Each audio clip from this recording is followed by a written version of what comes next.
UV class room மாணவ செல்வங்கள் அனைவருக்கும் வணக்கம். இந்த பதிவில் 4ஆம் வகுப்பு ஆங்கில பயிற்சி ஏடு அலகு 6 குட் பிராக்டிஸ் இந்த பாடத்துக்கான விடை குறிப்புகளை நாம் பார்க்கலாம். 6.1 complete the sentence with correct options அப்படின்னு கொடுத்துருக்காங்க. கீழே 4 ஆப்ஷன்ஸ் கொடுத்துருக்காங்க. அதுக்கு கீழே 4 ஃபில் இன் த பிளாங்க்ஸ் அந்த டைப்பில் கொஸ்டின் கொடுத்துருக்காங்க. நாம் கரெக்டான ஆன்சரை மேலே இருக்கிற ஆப்ஷன்ஸ்லேருந்து எடுத்து எழுதணும். இதை நம்ம கரெக்டாக எழுதணும் அப்படின்னா இதுக்கு முந்தின பகுதியில் கொடுத்துருக்கிற கதையை ஒரு டைம் படித்து பார்த்துட்டு அதிலிருந்து நம்ம ஆப்ஷன்ஸை கண்டுபிடிச்சு சரியான ஆப்ஷன்ஸை அந்த டேஸில் ஃபில் பண்ணணும். இதற்கான விடை குறிப்புகளை நம்ம கொடுத்துருக்கோம், பார்த்து காப்பி பண்ணிக்கங்க. அடுத்த பகுதி 6.2 choose the correct option and complete the sentence அப்படின்னு கொடுத்துருக்காங்க. இந்த பகுதியிலையும் 4 ஆப்ஷன்ஸ் கொடுத்துருக்காங்க. அதுக்கு கீழே 4 கொஸ்டின்ஸ் கேட்டிருக்காங்க. அந்த ஆப்ஷன்லேருந்து சரியான ஆன்சர் எடுத்து அந்த டேஸில் ஃபில் பண்ணணும். இந்த பகுதிக்கு நம்ம விடை குறிப்புகளை ஒர்க் அவுட் பண்ணி கொடுத்துருக்கோம், பார்த்து காப்பி பண்ணிக்கோங்க.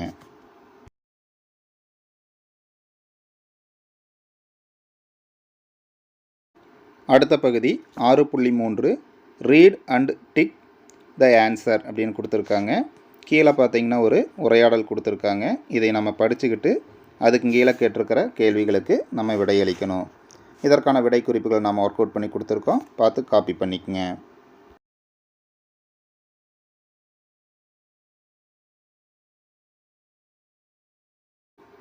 அடுத்த பகுதி இதுவும் 6.3 அந்த பகுதியினுடைய தொடர்ச்சி தான். இதற்கான விடையை நாம் ஒர்க் அவுட் பண்ணி கொடுத்துருக்கோம், பார்த்து காப்பி பண்ணிக்கங்க.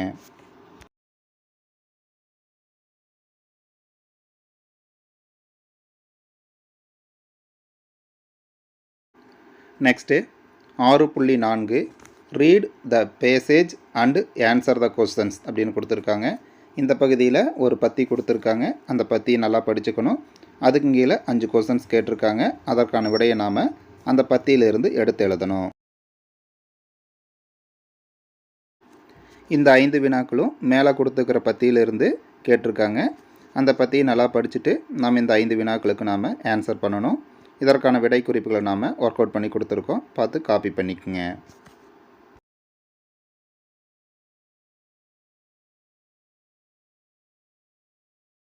அடுத்த பகுதி 6.5 read the sentences and match them to the picture. அதாவது கீழே கொடுத்துருக்கிற சென்டென்ஸை படிங்க, படிச்சுட்டு அந்த சென்டென்ஸ் எந்த பிக்சரோட தொடர்புடையது அப்படிங்கிறத மேட்ச் பண்ணுங்க அப்படின்னு சொல்லியிருக்காங்க. இந்த பகுதியை நாம் ஒர்க் அவுட் பண்ணி கொடுத்துருக்கோம், பார்த்து காப்பி பண்ணிக்கோங்க.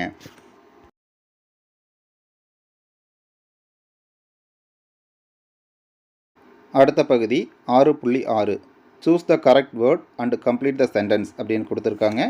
கீழே ஆப்ஷன்ஸ் கொடுத்துருக்காங்க. கீழே அதுக்கு கீழே ஒரு 4 கொஸ்டின்ஸ் கேட்டிருக்காங்க. அந்த ஆப்ஷன்லேருந்து சரியான ஆன்சர் எடுத்து நம்ம அந்த டேஸில் ஃபில் பண்ணணும். இதற்கான ஆன்சர்ஸை நம்ம ஒர்க் அவுட் பண்ணி கொடுத்துருக்கோம், பார்த்து காப்பி பண்ணிக்கங்க.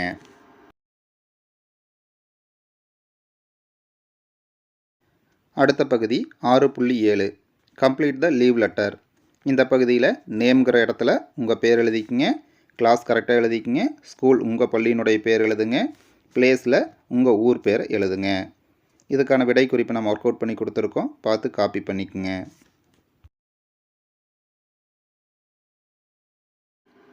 Respected teacher, I am not well, so I am unable to come to school from 1/12/2025 to 2/12/2025. Kindly grant me leave for 2 days. Thanking you. Place அப்படிங்கிற இடத்துல உங்கள் ஊர் பேர் எழுதிக்கிங்க. டேட் 1/12/2025. யுவர்ஸ் ஒபீடியன்ட்லி இந்த இடத்துல உங்கள் பேர் எழுதிக்கிங்க.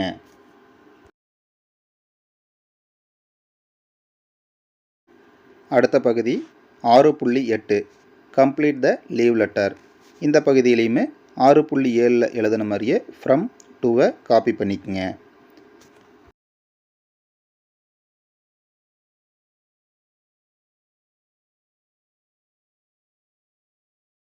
Respected teacher, I went to my sister's marriage on 1/12/2025, so I did not attend the class. Please grant me leave for 2 days from 1/12/2025 to 2/12/2025. Thank you. டேட்டுங்கிற இடத்துல டேட் எழுதிக்கிங்க, பிளேஸுங்கிற இடத்துல உங்கள் ஊர் பேர் எழுதிக்கிங்க. யுவர்ஸ் ஒபீடியன்ட்லி உங்கள் பேர் எழுதிக்குங்க.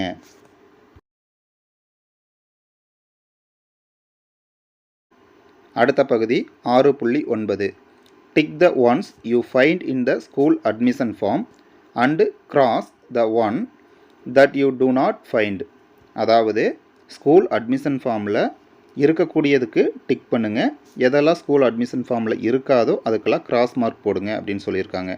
இந்த பகுதிக்கான விடைகளை நம்ம ஒர்க் அவுட் பண்ணி கொடுத்துருக்கோம், பார்த்து காப்பி பண்ணிக்கோங்க.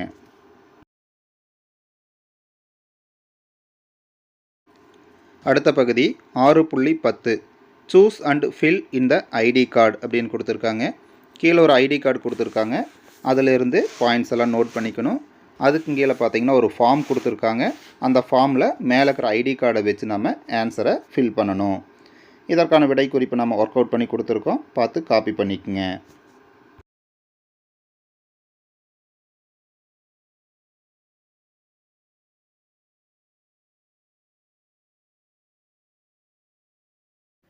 அடுத்த பகுதி 6.11 read and fill in the form அப்படின்னு கொடுத்துருக்காங்க.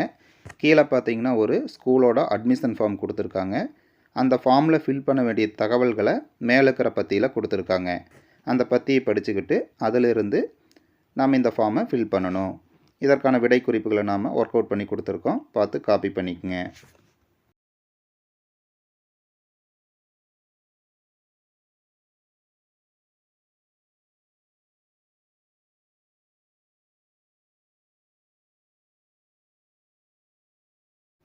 அடுத்த பகுதி 6.12 fill in the admission form அப்படின்னு கொடுத்துருக்காங்க. You are joining a new school in class 6 fill in the application form for admission அப்படின்னு கொடுத்துருக்காங்க. அதாவது நீங்கள் ஒரு ஸ்கூலில் அட்மிஷன் ஆகிற மாதிரி நாம் இந்த ஃபார்மை ஃபில் பண்ணணும். இதற்கான விடை குறிப்பு நாம் ஒர்க் அவுட் பண்ணி கொடுத்துருக்கோம், பார்த்து காப்பி பண்ணிக்கோங்க.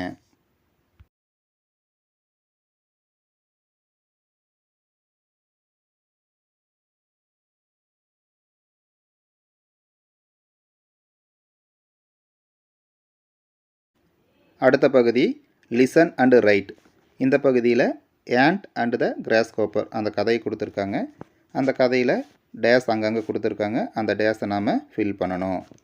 இதற்கான விடை குறிப்பு நாம் ஒர்க் அவுட் பண்ணி கொடுத்துருக்கோம், பார்த்து காப்பி பண்ணிக்கோங்க. அடுத்த பகுதி மை ஜேர்னல். இந்த பகுதியில் how will you save our earth complete the blanks அப்படின்னு கொடுத்துருக்காங்க. அதாவது பூமியை எவ்வாறு பாதுகாப்பீங்க, அதையே கீழே கொடுத்துருக்கிற டேஸில் ஃபில் பண்ணுங்க அப்படின்னு கொடுத்துருக்காங்க.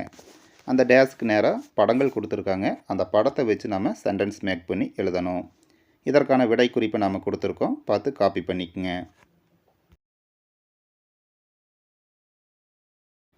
அவ்வளோதான் குழந்தைகளே, இந்த பாடம் முடிஞ்சுது. மீண்டும் அடுத்த பாடத்தில் நாம் சந்திக்கலாம்.